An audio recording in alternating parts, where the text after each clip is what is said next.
Oh, yeah. What is happening, everybody? Welcome back to another edition of Know Your News Live. I'm your host for today, Vince Bracy. Very excited to have an awesome guest with us here today. Right? My guest today says he is a storyteller and a rule bender. He says making a list of people that hate you can really improve your life. I think that's true. It can. He also believes that drinking amoxicillin so often as a kid made him have unrealistic expectations of how delicious being sick would actually be. He is the host of the Mattsplaining Podcast. Please welcome Matt Storrs. Matt Storrs, thank you for joining us, man. Absolutely. Oh, hi, everybody. Thank you so much for having me, Vince. I'm very excited about this. I think it's going to be great. It's going to be fun. This is going to be a really fun episode for us here today. So basically, Matt, here's what's going to happen. We're going to walk you through the KYN 7, as we like to call it, 7 of the top news stories of this week that are stupid, funny, or weird. And I'll ask you some questions, get your reactions. We'll have some fun while we're doing it. Right? Absolutely. Want to remind everybody here, please send in those super chats if you're watching with us live on YouTube. Get your question or statement read live on the air with us. If you're watching back, don't worry. You can still donate and support us through either YouTube or you can check us out at kynchat.com. All right, leave a question or a statement anytime. And again, we'll read it live on air for you. I want to see those statements, y'all. Come on. All right, Matt, let's get into our very first story of the day. Let's do this. All right. This is story number 7, reported to you by WFLA. Now, I love a great heist story, all right? So a man broke into a bank in Tampa, Florida early one morning, and he had his escape route planned to the T. Go through the bank's drive-through ceiling shaft and out an access door. But there was a problem, Matt. Could you tell us what that problem could have been? The bank was foreclosed on. Ooh. I mean, that would be Would there be money in there still? Well, see, I don't think so. I think that, I think we're in late stage capitalism by a lot of reports. And I think that it would be a perfect encapsulation of the irony of that if somebody wanted to rob a bank, but the bank itself had been foreclosed upon. Maybe their house was foreclosed on and they're like, I'm going to get back at the bank. It's just good irony, It just perfectly encapsulated. Other than that, I would say maybe the vent was too small. But yeah, I final answer, I'd say. I like that. I like that where you're going right now. Yes, capitalism seems to be crumbling at the moment. So who knows? Who knows if the bank was open or not for real? But with that vent part, you were very, very close. Oh, okay. Apparently he's going through the ceiling shaft. He's coming down the shaft and the police can hear him wrestling around in there. So they just wait around. They just wait around for him to fall out. They're like, hey, I think producer Joel has some video for us. Can we check this out?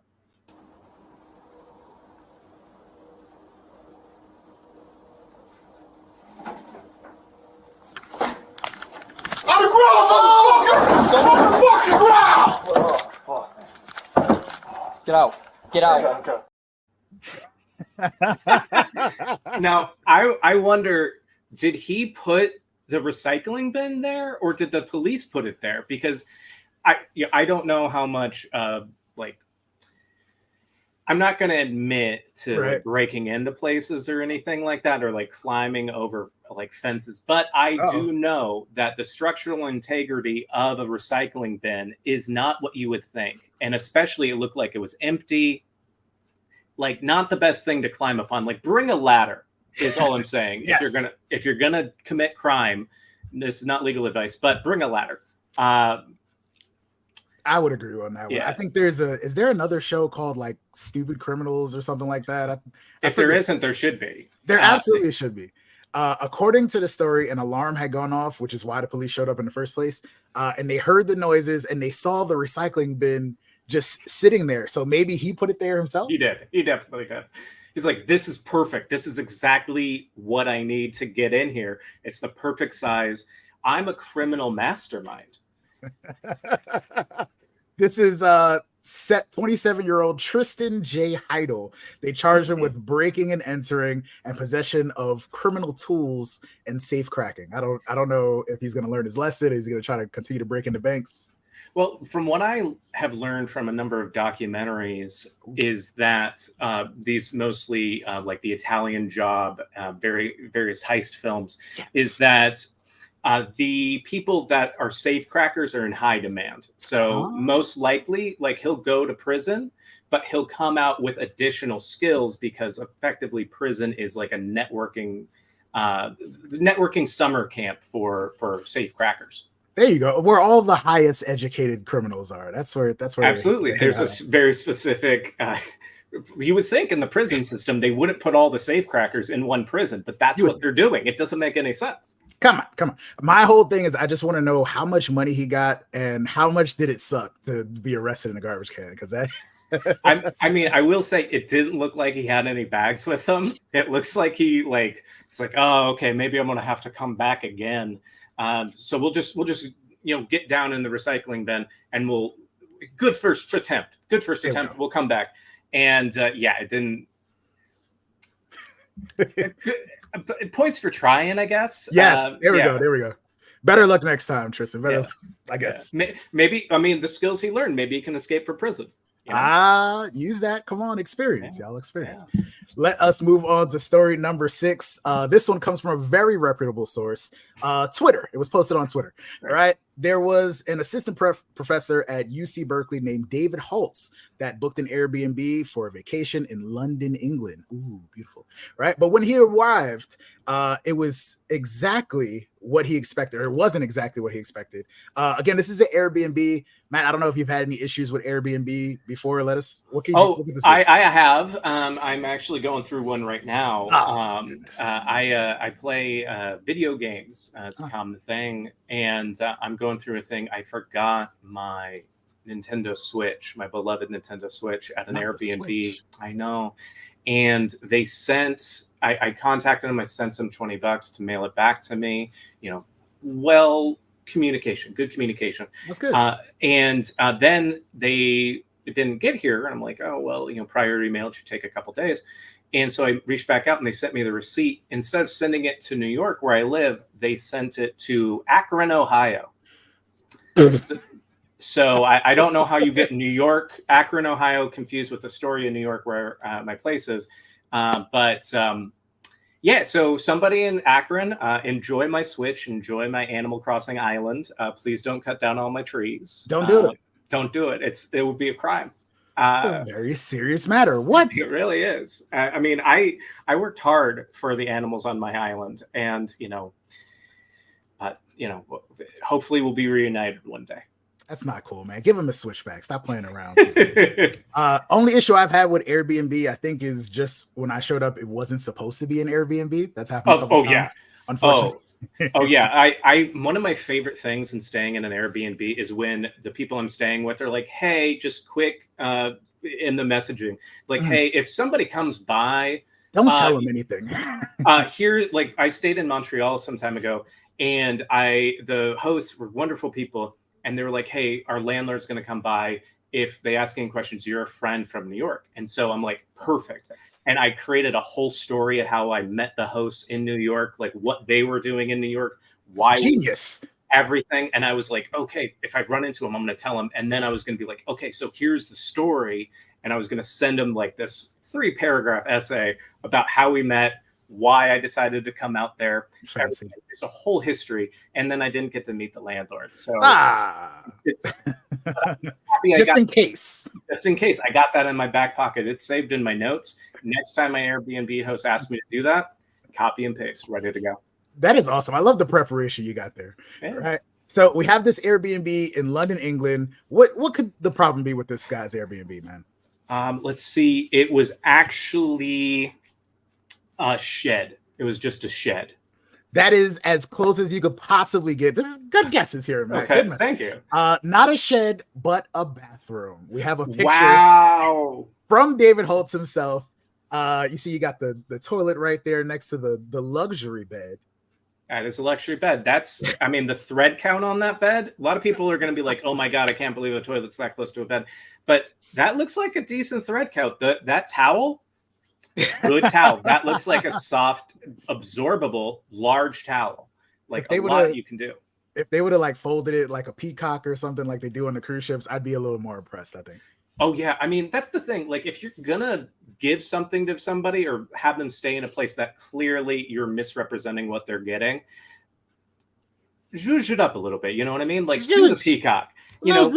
Put a mint on that pillow. Be like, hey, I hope you enjoy your stay. And then they'll be so confused because you put in that work to make it such a nice stay that they'll be like, should I be upset? Because, 5 stars, super host. They misled me, but like they put in so much effort, and then it's a toss up, but you might be able to get out of it, or at least get like a 3 or 4 star review instead of a 1.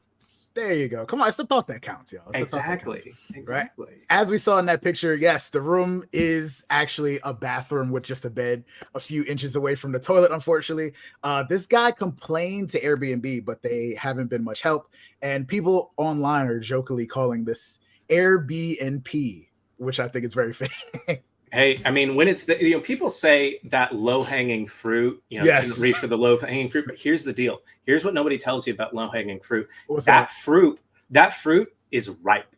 Yeah. And if you don't grab it, it's going to fall to the ground and then it's going to spoil. And that's how you get rats at your tree. And that's how a tree gets destroyed. So if we don't grab the low-hanging fruit, sometimes you're going to risk the tree itself. So, I say good joke. Yes. Go for the low-hanging fruit, folks. Matt, because you're in New York, I have to say, I feel like an apartment like this would go for probably maybe $3,000. Oh, yeah. Right? Easy. In New York City, right? Oh, I mean, I was like, I'm like, I got a nice place, but I mean, that's a pretty good shower. I do like that shower. So, there's a tinge of like, oh, maybe. Right? Maybe. If that's in the Village, like I can make that work. There we go. 200 square feet. Make it work. Make it work. Right. I want to remind everybody that if you're watching right now or you're watching back, please continue to get those super chats in. Again, if you want to have your question or statement, you got a little joke that you want to throw into, please add those to us either on air or again at kynchat.com. It's the only way that you can support us while also becoming a part of the show. Let's move on to another story, my friend. Story number 5 is reported by Storyful. Civil unrest in a town called Pinole, California, where residents tried their best to control a mob flooding the streets, but it wasn't a typical mob scene, and police had no idea what to do when they showed up. Matt, please let us know what was unusual about this particular mob scene. What state was it in? This is in California. California. Okay. In that case, I'm gonna say a roving band of Chihuahuas. Ooh, you're on point with these guys. I'm a good guesser. Like it's a skill I developed over the years. So I've been doing it. I've been doing this. Yeah. I don't know if Chihuahuas would be as destructive as this, but I would still be just as annoyed. This was a herd of goats, apparently, just storming this little town of Pinole for some reason. We have a video clip. Apparently, these goats are used for weed control, and they eat dry vegetation to help reduce wildfire risk. But they escaped and were just grazing on people's lawns and stuff. Well, the positive thing about that, this place isn't going to have a problem with wildfires. Come on now. You know what I mean? Like we have goats in our city. Like we have to clean up all the goats. But number one, you have goats in your city. That's amazing. Your neighbor's a goat now. You get to like befriend a goat. Who doesn't want to do that? They all are pretty docile from the look of it. It's not a goat simulator situation or anything like that. And frankly, your vegetation has been chewed upon. So like in the event that there is a wildfire in the area, hey, your house is a little bit extra likelihood that it'll be safe. I see no problems. Frankly, they should let the goats stay. I say let the goats stay. The police had to wait for the owner to arrive to even organize anything. But big check on the getting rid of the wildfires because California has a fire season. So that's that's a huge check mark. That's taking stuff out of there. And like you said, why not? Take some pictures on the gram with the goats. Like that stuff could turn out pretty cool, right? Absolutely. And it reminds me that, New York has their bee czar. I don't know if it's actually a bee, the czar. I know we have the rat czar, but they have a person in the NYPD that is specifically, it's their job to help get rid of beehives. And it's a great thing. You look it up. It's the cutest thing the NYPD I had no does. idea. And the interesting thing about this place is, if this goat thing is going to continue to be a problem, they could have a goat czar, get somebody on the police force that their one job is figuring out how to befriend the goats, get the goats to go where they want to go. I think that's, for somebody out there, that's an ideal job. I like that. They might have a goat department in the NYPD or something like that at some point one day. Who knows? I mean, a person can dream that, there's a specific animal department in each one of our police stations around the United States, just to, deal with the various animals in that area. I think, that's a dream. I don't know if Peter would be for that or against it, but I think it's a good idea. Try it out. Try it out, somebody. All right, let's move on to story number 4. Story number 4 is reported by the Straits Times. You hear about these crazy TikTok challenges here and there. And there is another one. This is a man in China that attempted what they call the light bulb challenge, and it didn't work out too well for him. So he ended up in the hospital. Matt, have you heard of the light bulb challenge? Can you give me your best guess of what it is? Okay, so where my mind went is not appropriate for Sunday school, but I would say, okay, do we know if it is an LED light bulb, like one of the curled ones, or one of the more traditional light bulbs? That's a good question. I want to say a traditional light bulb. I want to say okay. That changes my answer then, because I think the structural integrity of a curled one. I don't know how much you know. Okay. So I would say, probably eating it. I'm hoping I go from one end to the other of the human body. Probably eating it. We will see. Right now, it looks like at story number 4, you're 3 for 3. You're 3 for 3. This man put the entire light bulb in his mouth for some reason. We do have a clip of this as well. This guy obviously put the light bulb in his mouth. Wasn't able to get it out, and it's just stuck there now. It's just chilling there. I love the doctor just walking away, being like, "No, I don't need this today. Nah. I don't. I'm dealing with gunshots. I'm dealing with stabbings, and you're coming in with a light bulb. Please do better. I'm an emergency room doctor. Please do better. Real emergencies. Like, not to, like, obviously this person needs to get that out and everything like that, but it's better than it breaking. Oh man. I was wondering about that. I was like, I wonder how they just pulled it out. I guess they had to stretch his mouth open. They asked him why he did it. He just said, I saw somebody online, so I wanted to try it out. But like, what if they had to break it? Would he just have all these cuts inside his mouth and stuff like that? So my understanding of the structural integrity of a light bulb goes back to many years ago when I was looking at being an inventor, and I was like, we'll look at Edison, we'll look at the Italian guy that he stole the idea from. And what I learned is that, yes, the glass is going to cut you and everything like that, but then there's the filament. Like, I believe it's poisonous, like even in the small amount. So bad times, like bad trend, like just eat some Tide Pods. You know what I mean? Like, yeah, that's going to do some irreparable damage to like your intestines and stomach, but it's not going to, ow. The pain is manageable, Ow, indeed. I completely forgot about the inside of light bulbs being poisonous. So good luck on that, folks. This is my first time hearing of the light bulb challenge. Don't do it, my friend. Don't do it. If you want another challenge, I'll make up a challenge. I will eat some peppers. Go to the standards. Eat some peppers, and then try to read poetry after you eat like a habanero or a ghost pepper or something like that. Read some poetry. Read some Chaucer on your live with habanero and just like crying. It would be great. Throw some tongue twisters in there just because. Yeah. I like that. Stay away from the light bulbs, my friends. Do it. Stop it. Right. Let's check out story number 3. Comes to us from 7news.com.au. This is from Queensland, Australia, where a man donated an old leather couch to a charity shop. It did not go as expected. There was some problem for some reason. What was the issue with this couch? Okay, so I think it's a pretty random one. Yeah. So my immediately thing is that it's filled with drugs. Oh. Or it's the leather was not a traditional leather. And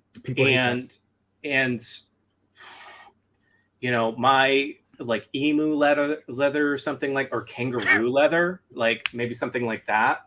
Yeah, I would. I'm hoping it's just drugs, because if it's a weird leather, like I'm worried about this person. But yeah, I'm gonna say filled with drugs. I like that guess. I'm absolutely curious about if this is real leather or not now, but we do have a picture of the couch. Inside this couch, which doesn't look like the most expensive couch in the world anyway. No, it's more of a love seat. Couch, it was not drugs, but probably was close. His entire life savings, like $30,000. Oh my God. Somewhere in one of those cushions, I guess. Oh my God. I mean, listen, I understand that we've already established that the banks are going to get foreclosed on at some point soon, but you don't need to. You would think that he would remember where, you know what I mean? Like I have not to, give away the goat, so to speak, but I have money hidden around my apartment in various places. And I will remember, be like, oh, hey, yeah, I got $20 over there. Or sometimes I will stumble upon like, oh, I got, $10 in the shirt or something like that. Hey. But I think that once I get to the point of like, it's $100 or more, I'm going to be like, okay, so this is going to be here. I'm going to create a rhyme in my head. Yes. The cash is comfortable when I stumble upon, what's the comfortable, the rumpelful. Oh, see, because then it makes you think like, oh, comfortable and rump. Okay, so I'm sitting on it, but like, oh, rump is not, rumpelful is not. I don't know. We can workshop it later and everything like that. You have time if you put your whole life savings in a couch to figure out the right rhyme to help you remember it. Why would he do that? I'm not sure. Apparently he when he donated this, it was in sections, a whole sectional, and gave the one with the 30,000 away. And when he donated it, somebody bought it like a couple days later. So he's never probably going to see that money again. I don't think it's ever been recovered. Good luck, sir. Good luck. Oh man. I mean, maybe he got an insurance policy on the couch, and maybe he can say that because it was full of the cash, it was a more valuable couch. I don't know what the insurance claim system is like out there. But it's it's worth a shot. Put it on the T-ball holder. I don't know, stand, T-ball stand, and take a swing, see if it happens. Come on, make a little rhyme or something for where you put your cash at, y'all. That's the number one way to make sure that you don't forget it. You laugh, but it's a very effective system. I would bet. Yeah. I don't have $30,000 just laying around my house. I wish I did. Yeah. Oh man, if I had 30,000, I wouldn't. If I had $30,000 laying around my house, I would not have $30,000 laying around my house, because I would just be like, oh my God, I can finally pay my student loans. Yeah. I need that. Exactly. So if anybody's bought a couch recently, please feel free to turn it over to Matt and I. Do have one more reminder for everybody that's watching either live or if you're watching back, those super chats, my friends. All right, those super chats. If you have a question, a comment, a statement that you would like read live on the air with us right here, right now, or in another show, please make sure you're hitting us up either on YouTube or at kynchat.com. It's the only way to leave a contribution at any time and have your question read live on the air or on our next show. Right. Appreciate you guys. We got a couple more stories left. Story number 2 comes to us from Irish Central.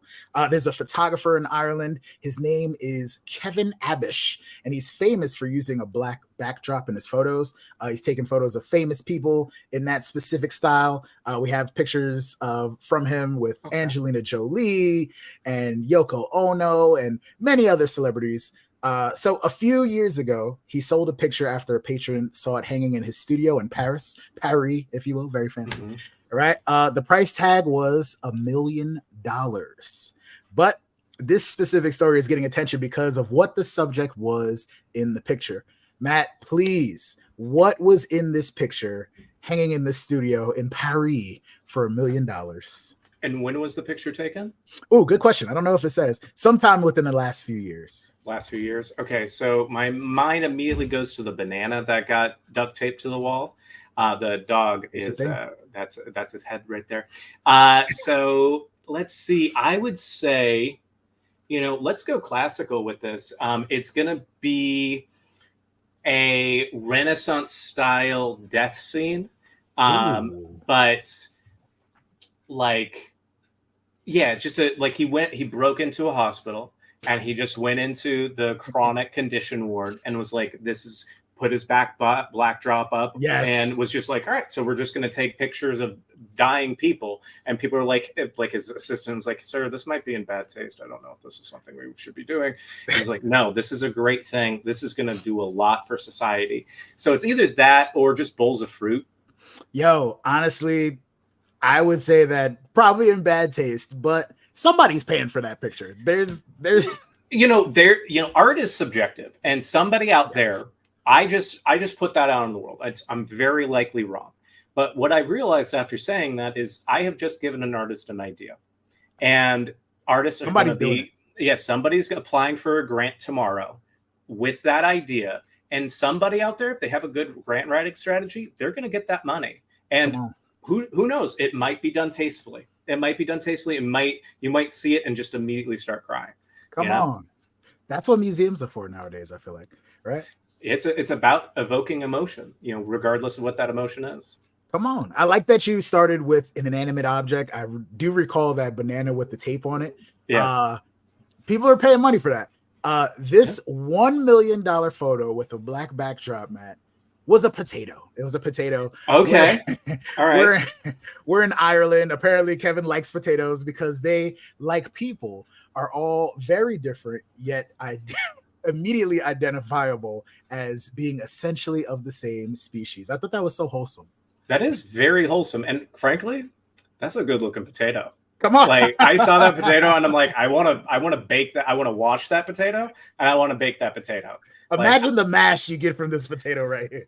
Oh, I bet that would be such a good mash. You get a rutabaga, you bake that as well. Ooh. You bake it, so you boil the potato, and then you bake the rutabaga, make it really soft, over bake it a little bit, and then you mix them together, and then you make a mashed potato out of that. Oh, you get the earthiness of the rutabaga. I'm sorry, I don't want to make this into a cooking show, but that's a cooking show now. Okay, fantastic. Put a little cayenne pepper in there. Okay. Get that going, and maybe some parsley as well, and just have fun with it. Just experiment a little bit. But frankly, I don't know if it's $1 million for me, but I could see people paying $20, $100. I'd go $100, maybe up to $1,000 if it had a really nice frame. That's a thing that a lot of people overlook with their art. Frames, you gotta take into account those frames. It's from the same lens that captured Angelina Jolie. I feel like, I don't know, somebody's excited about his work. I feel like this is something that can only happen in Ireland, but like you said, I'm sure if somebody gets their grant writing together, there's probably a rising potato photographer in Idaho or somebody. Absolutely. I mean, you go in, next thing you know, we're going to go into a Five Guys to get some fries, get some burgers, everything like that. And instead of saying, hey, this potato is from, Boise or whatever, it's going to be this potato is from Boise. And here's the first potato they packaged. And it's like, it probably would hurt the French fry sales because people would have emotional connections to the What is potatoes. happening? Yeah, but I say, one of those franchises, they should try it, see how it goes. I think McDonald's might bite. I think they might. They might. I like that. All right, we have our very, very last story. Story number 1, folks. A very weird story as well. This is reported by NBC Miami. All right, gotta love Florida. All right, this story takes us to the Moat Marine Laboratory and Aquarium in Sarasota, Florida, where there's a manatee named Hugh for some reason, right? He was born in captivity and was 38 years old. One day he was showing changes in his behavior until he suddenly became unresponsive. Oh, R.I.P. Hugh. Unfortunately, he passed away. They did an autopsy and discovered that he had been severely injured, and they were able to determine how he got hurt. Matt, you will never guess. You've been great at guessing this whole time. Matt, you'll never guess what happened to Hugh the manatee to cause such fatal injuries. But I'm going to let you try. I'm going to let you try to guess. I mean, I love manatees. Oh. They're the sea cow, if you will. Big emotional connections to the manatee. And so he was in captivity, yes? Yes. Okay. Oh my goodness. I think that he tried to jump out of the container and he fell into a recycling bin. Oh, no. He was, nice. And that's where the guy from the first story got the ideas. Like, the recycling bin will work so much. It didn't work for the manatee, but they're the sea cow. They don't have legs. This is going to work perfectly, and that's how he got that idea. That is an amazing callback. I wonder if they try to escape. Like, they're in captivity. So from what I understand about the manatee, they're not the smartest animal. They're not the most capable of complex planning or maneuvering even. No, the graceful sea cow? The graceful sea cow. They're docile. They're just normal men, They're just normal manatees. They're just innocent animals, and they wouldn't hurt a soul, Well, some manatee's done something horrible, I'm sure. There's some manatee that's been canceled for, stealing, kids, like, baskets on the beach or what have you. But, I don't think a manatee would ever intentionally hurt you. There we go. I don't think this was intentional, but again, it did cause Hugh the manatee's death. I told you you'll never guess. Kids, cover your eyes and your ears. This manatee died from having too much sex with his brother. Yes. Well, yes. I mean, is that the manatee that died, or is that the brother? Oh my goodness. This is Hugh the manatee, R.I.P. I mean, I mean, I get it. So interesting thing about manatees is that in classical mythology, we have the idea of the mermaid. And one of the theories is that the sailors would see manatees and they would be so dehydrated, so full of scurvy, so full of like iron deficiencies and everything like that, that they would think, oh, a manatee kind of looks like a person, so that's a mermaid. And so, like, I could get, if you see them from far away, seeing them that close, from a distance, from a distance, it's like, oh, has the vague shape of a human without the scope and stuff too. Yeah, without the scope, the eyeglass, if you will. And so, I mean, Hugh, there are a lot worse ways to die. There are a lot worse ways to die.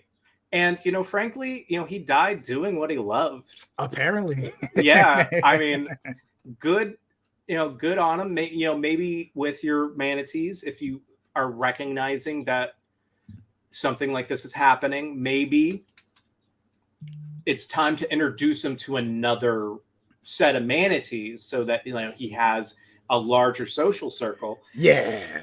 But, who am I? I don't know. I don't understand manatee culture. I don't understand the culture of the sea cow, of the mythical mermaid. So what are we gonna do? Apparently, according to the story here, Hugh passed away from a 14.5 centimeter tear in his colon and also other traumatic injuries caused by the sexual encounter with his larger brother. But according to the Moat Marine, they said that every year male manatees, Hugh and Buffett, his brother, would exhibit approximately 2 months of seasonal behavioral changes, including but not limited to increase in sexual behavior.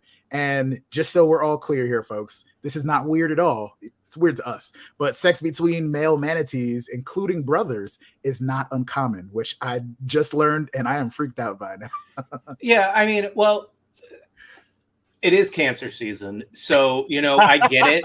I get that the change in the seasons can have this effect on people. Yeah, but I didn't know it affected animals as well. So, Hugh and Buffett, good for you. I wonder if Buffett was named after Jimmy Buffett. I'd probably Jimmy Buffett. I feel like the fact that I just said that is gonna summon Jimmy Buffett to coming. He's coming. Manatees like pina coladas. They do. They like anything. And they have that parrot head. Really, the parrot head should be the manatee head. So that doesn't ring as well. But because parrots, I don't know if you've interacted with a parrot. They can be mean. Yes. This is true. Really mean. And but I hope Jimmy Buffett comes to interact with these manatees and comes and gives these people more money so that they can have larger enclosures, more manatees. Yes. And so next cancer season, that we don't get into a situation like this. There we go. We're now nominating the manatee for the Margaritaville logo as well. It's happening. Man. Oh, please. I already have too much Margaritaville merch, but I'll get more. I love it. Exclusive edition right here. You need that. Oh yeah. Now, I thank you so much, Matt, for being a part of this silly, weird, and funny stories that we had to take part in today. Appreciate you being a part of the show. Please let these people know what you got going on, where to find you. Absolutely. You can find me online at MT Storrs. I host a podcast called Mattsplaining, where I talk to experts and I tell them what I know about their area of expertise. And then I'm going to be at the Edinburgh Fringe Festival, August 21st through the 28th.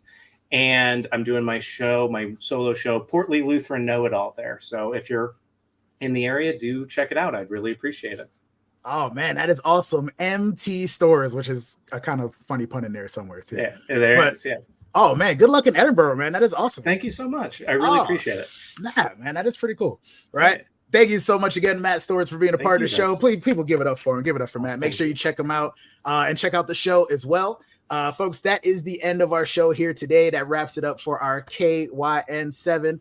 All right. And KYN Live as well. Please make sure you tune in next Thursday. We're going to do this every single Thursday at 4 p.m. Eastern Standard Time for, again, more news stories that are totally real, but also totally ridiculous. Until then, I'm Vince Bracy. Peace out. Have a good one, y'all.